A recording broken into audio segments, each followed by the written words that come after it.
Bonjour à tous, nous allons découvrir aujourd'hui une application du logiciel StatGraphics pour la construction et l'analyse d'un plan de mélange simple qui va mettre en jeu trois constituants et ces trois constituants serviront à optimiser une réponse. Il s'agit d'un exemple que l'on a déjà présenté dans les études de cas, à savoir l'étude de Kurotori. Alors, dans cette partie 1, nous allons nous intéresser à la construction de la matrice d'expérience après avoir rappelé les données de la publication. Et dans la méthode de création d'un plan de mélange avec StatGraphics, nous allons aborder les différents thèmes que vous voyez apparaître dans le plan de cette présentation. Alors, revenons au contexte de l'étude. Cette étude a été publiée en 1966 dans un contexte de conquête spatiale où on formulait du propergol, le propergol étant un combustible pour fusée, ce combustible mettant en jeu trois constituants, un liant, dont la teneur doit être supérieure ou égale à 20%, un comburant, dont la teneur doit être supérieure ou égale à 40%, et un combustible dont la teneur doit être supérieure ou égale à 20%, le tout étant un combustible pour fusée qu'on appelle du propergol, et on va mesurer, les auteurs ont mesuré une seule réponse qui est un module d'élasticité. Les contraintes limitent la plage de variation des constituants.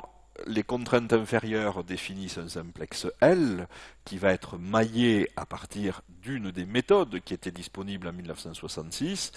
Toutefois, les constituants subissent implicitement une contrainte supérieure qui est représentée ici par des traits bleus et dont les valeurs correspondent à la somme de la contrainte inférieure, LI, plus bien la hauteur du simplex RL qui est ici égale à 0,2. Et donc c'est dans ce petit triangle de même orientation que le simplex initial que nous allons définir un plan de mélange. Un plan de mélange doit nous permettre a posteriori de faire un modèle le plus prédictif possible qui relie la variation de la réponse aux variations des proportions des constituants. Et les modèles classiques que l'on associe dans les plans de mélange, dans une stratégie de type component proportion, sont des modèles polynomiaux mis sous forme canonique de degré 1, de degré 2 par exemple, ou des modèles synergiques, ce qui est le modèle sous-jacent à la construction d'un simplex centroïde, dont vous voyez rappeler les expressions à l'écran. Et fort de connaître le nombre d'inconnus à estimer, eh bien, les méthodes, en particulier celles proposées par Henri Scheffé en 1958 ou en 1963, permettent de définir un maillage, ici un simplex centroïde, ce qui veut dire qu'on va faire les sommets du domaine expérimental, les milieux des arêtes, le centre du domaine, ce sont les 7 premiers mélanges que l'on voit apparaître dans la matrice d'expérience, et ensuite on va compléter ce premier mélange par 3 points axiaux qui sont situés à mi-distance entre le centre et les sommets, ce qui fait que la matrice d'expérience proposée par les auteurs eh bien, consiste à mettre en œuvre 10 mélanges sur lesquels, rappelons-le, on va mesurer le module d'élasticité. Alors, plongeons-nous dans le logiciel StatGraphics pour découvrir comment créer un plan de mélange avec une approche un peu historique dans cette présentation qui va consister à scinder en deux l'étude. Dans un premier temps, la création du plan et dans un second temps, l'analyse des résultats. Et puis nous verrons, dans une troisième séquence, quelque chose qui est apparu plus récemment dans ce logiciel, à savoir un assistant de construction des plans d'expérience qui va, étape par étape, nous guider. Alors, reprenons un petit peu l'approche historique qui était implémentée dans StatGraphics en regardant le menu création d'un plan de mélange. Dès que vous décidez de créer un plan d'expérience, il va falloir lui dire quelle est la nature de ce plan, soit un plan de screening, soit un plan pour l'étude des surfaces de réponse, soit d'autres plans factoriels dont vous voyez la liste apparaître à l'écran, et parmi la liste des plans disponibles, on rencontre montre naturellement les plans de mélange. Donc après avoir sélectionné le type de plan, à savoir un plan de mélange, on va préciser le nombre de réponses que l'on va introduire dans l'étude, ici une réponse, et on va compléter cette première boîte de dialogue en indiquant le nombre de constituants de cette étude, ici 3 constituants. Une fois qu'on a défini cette première boîte de dialogue, on va renseigner autant de boîtes de dialogue qu'il y a de constituants pour définir le nom des facteurs, à savoir les constituants, et ensuite bien les contraintes qui affectent la variation de ces facteurs. Le premier constituant, c'est le liant, avec une contrainte inférieure explicite égale à 0,2, c'est ce que vous voyez apparaître à l'écran. Le deuxième constituant, c'est le comburant, avec une contrainte inférieure explicite égale à 0,4.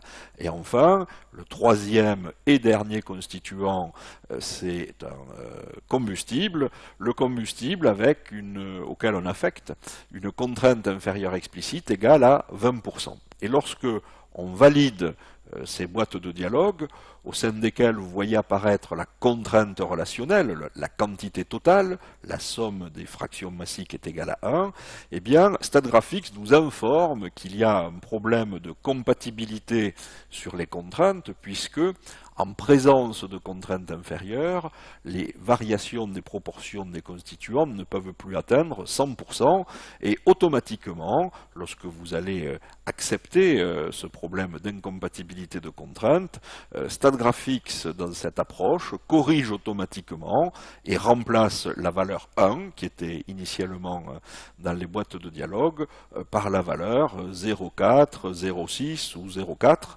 qui est égale, rappelons-le, à la valeur de la contrainte inférieure plus bien la hauteur du petit simplex, qui est ici égale à 0,2. Donc après avoir ajusté les contraintes, il va falloir définir la réponse. Donc on vient de définir les x, on va définir la réponse ou les réponses, donc la valeur y ou les valeurs y. Donc ici on a une seule réponse qu'on appelle module d'élasticité. Si l'unité avait été précisée dans la publication, on aurait pu la rajouter dans la boîte de dialogue. Après avoir défini là où les réponses, dans la partie plan de mélange, il va falloir définir le type de plan que l'on veut construire, et on voit ici différentes options que l'on va détailler rapidement. La première option consiste à choisir pour mailler ce domaine expérimental un réseau de type simplex lattice, premier type de plan de mélange proposé par Henri Scheffé en 1958. Et ce plan de mélange consiste à mailler le domaine expérimental avec un degré de maillage, petit m, tel que le nombre de mélanges à réaliser, qu'on va matérialiser par des disques rouges dans le domaine expérimental, soit rigoureusement égal au nombre de coefficients du modèle associé. La forme canonique du modèle polynomial de degré 1 fait apparaître 3 coefficients, bêta 1, bêta 2, bêta 3. Il s'agit donc de réaliser 3 mélanges. Ces 3 mélanges doivent couvrir de la meilleure façon possible le simplex, et donc ce premier réseau consisterait à faire les 3 sommets. Si l'on choisit de modéliser la réponse avec un modèle de degré 2, avec la forme canonique du polynôme de degré 2, il faut estimer 6 coefficients, vous les voyez apparaître à l'écran. L'estimation de ces 6 coefficients nécessite d'équirépartir 6 mélanges, et donc on va distribuer les mélanges comme vous pouvez le voir sur la figure, et je vous invite à retourner dans le cours spécifique à la construction des réseaux de type simplex lattice. On peut également choisir de modéliser la variation de la réponse à partir de la forme canonique du modèle polynomial de degré 3. Cette forme canonique fait apparaître en présence de 3 constituants 10 coefficients, vous les voyez au bas de l'écran. l'estimation de ces coefficients nécessite donc la réalisation, la mise en œuvre et la caractérisation de 10 mélanges, et les 10 mélanges sont répartis uniformément dans le domaine, comme vous pouvez le voir à l'écran. Si on choisit maintenant de découper ce domaine expérimental ou d'explorer ce domaine expérimental avec un réseau de type simplex centroïde, ce type de réseau a été proposé un petit peu plus tard par Henri Scheffé en 1963. Ce type de réseau consiste à réaliser les centres de tous les sous-espaces, à savoir les sommets, les milieux d'arête et le centre du domaine. Vous allez donc réaliser ici, en présence de 3 constituants, les 3 sommets, les 3 milieux d'arête et le centre, soit 7 mélanges. Et on associe systématiquement à ce type de maillage un modèle qui présente autant de coefficients que d'expérience dans le réseau, et ce modèle s'appelle un peu plus rigoureusement un modèle synergique de degré 3. Il se trouve qu'en présence de 3 constituants, nous l'avons rappelé à de nombreuses reprises, il y a une confusion entre l'écriture de la forme canonique du modèle de degré 3 réduit, appelé spécial cubique dans la boîte de dialogue proposée par StatGraphics, et le modèle synergique de degré 3. Alors, naturellement, si les contraintes avaient généré un domaine expérimental, non plus sous forme de simplex, mais sous forme de polyèdre convexe. Polyèdre convexe, c'est une figure qui possède un sommet de plus, au moins, que le nombre de constituants. Vous voyez apparaître ici une figure un peu en forme de pointe de diamant qui possède 5 sommets.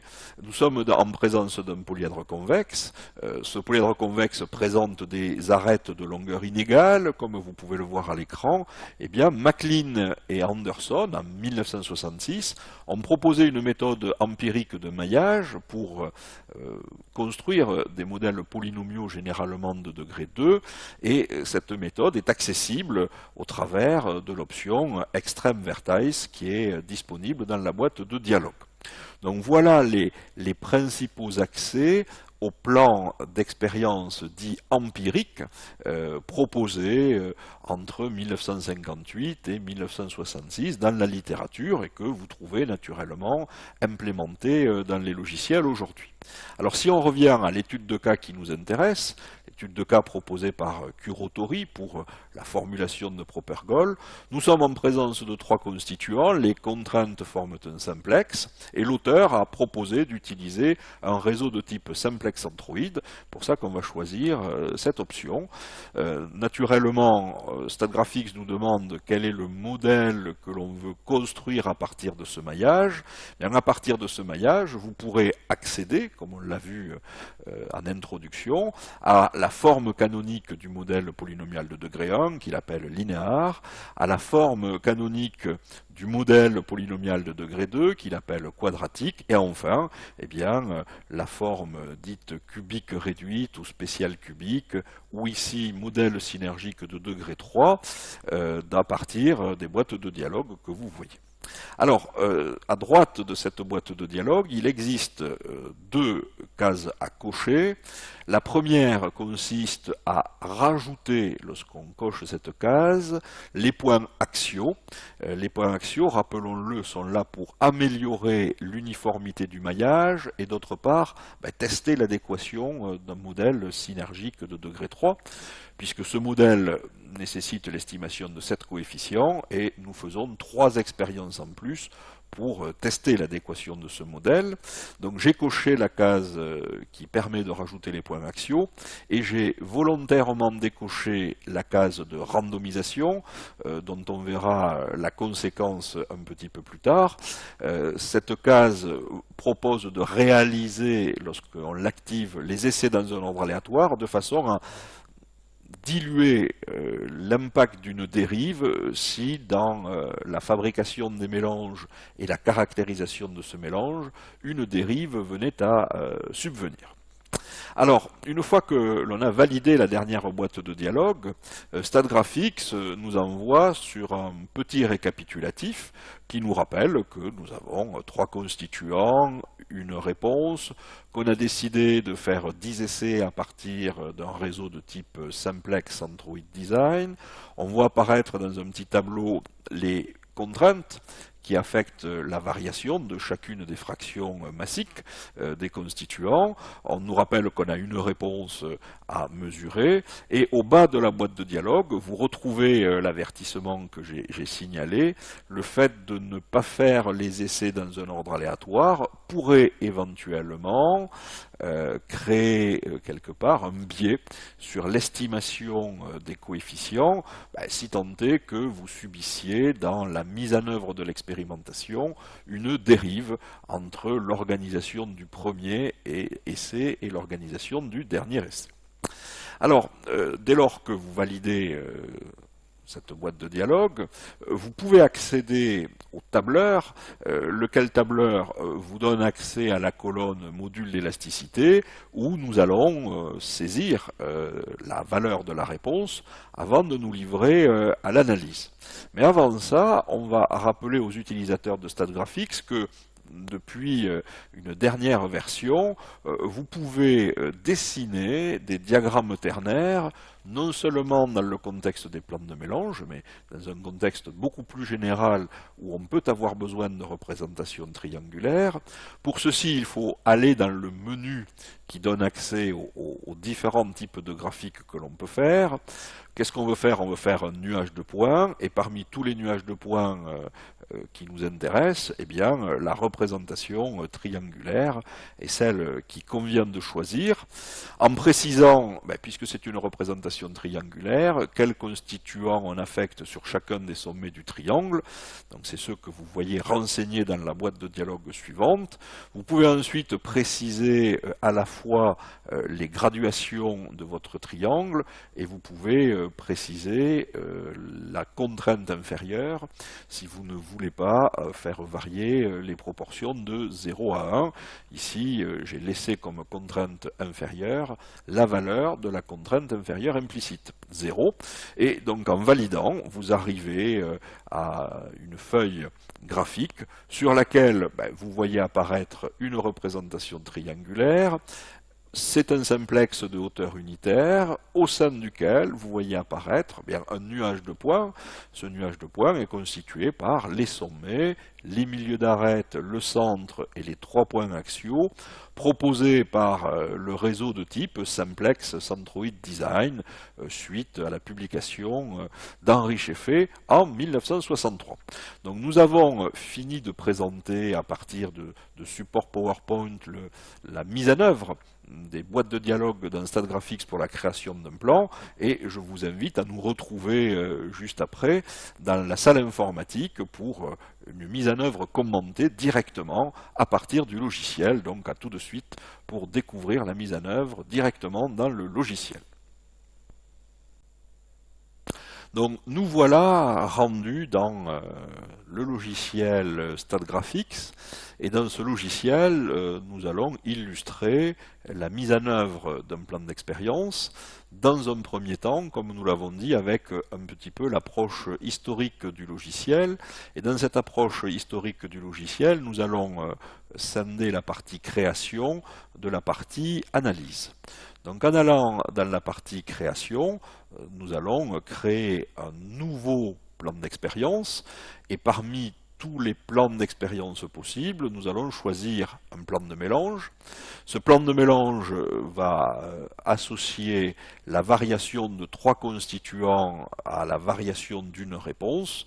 Il suffit de changer dans ces boîtes de dialogue le nombre de constituants et le nombre de réponses. En validant, nous accédons, comme nous l'avons vu précédemment, à la définition des constituants. Le premier constituant est un liant auquel on associe une contrainte individuelle inférieure explicite égale à 20%. Le deuxième constituant est le comburant, auquel on associe une contrainte individuelle inférieure explicite égale à 40%, et enfin, le dernier constituant, c'est le combustible. Et ce combustible doit être présent à hauteur d'au moins 20% dans le mélange. Telle est la façon dont Kurotori a posé le problème dans sa publication. La somme des proportions des constituants est unitaire et en validant sur OK, StatGraphics nous informe qu'il y a un problème de compatibilité de contraintes. En effet, vous ne pouvez plus autoriser les constituants à varier jusqu'à 100%. Il faut donc faire un ajustement qui est proposé automatiquement par StatGraphics en rajoutant la valeur 0,2 à chacune des contraintes inférieures, 0,2 étant la hauteur du petit simplex dans lequel nous allons définir des expériences.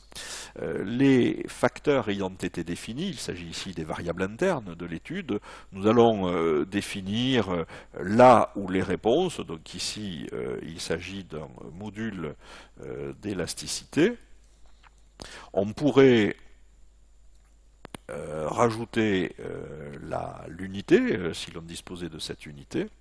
Et maintenant que nous avons défini les entrées de l'étude et la sortie de l'étude, nous allons choisir, comme nous l'avons expliqué en préambule, le type de maillage que l'on souhaite adapter à ce domaine expérimental. Il s'agit ici d'un simplex centroïde.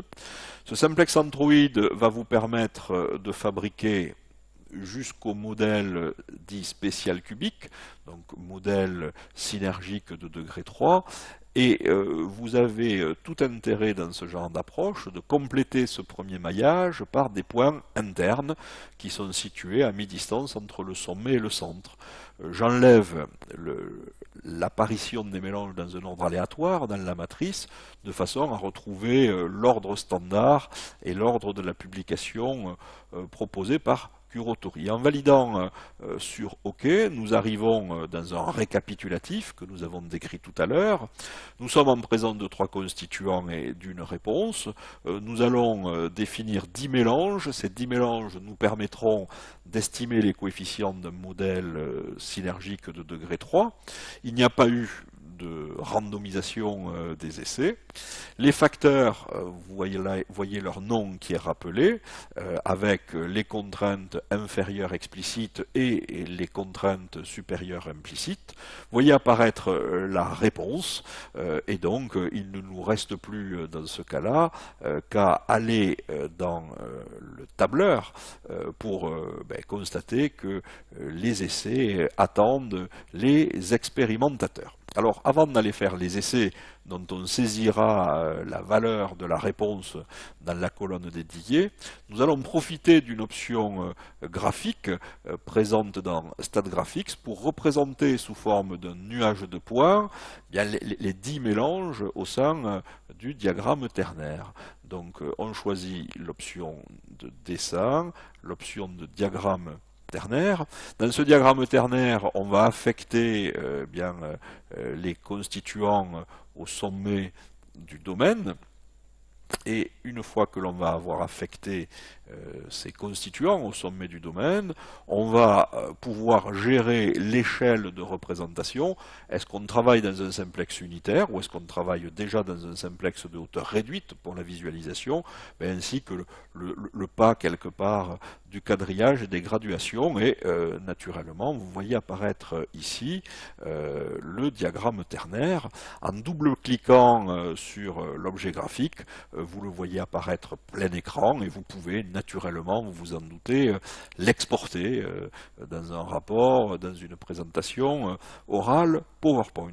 Donc voilà comment on met en œuvre les différentes boîtes de dialogue qui permettent d'aboutir à la création d'un plan de mélange. Donc je vous remercie de votre attention et nous allons tout de suite passer à l'étape suivante, c'est-à-dire renseigner les valeurs de la réponse et nous livrer aux étapes d'analyse. Donc je vous donne rendez-vous dans la partie analyse des résultats.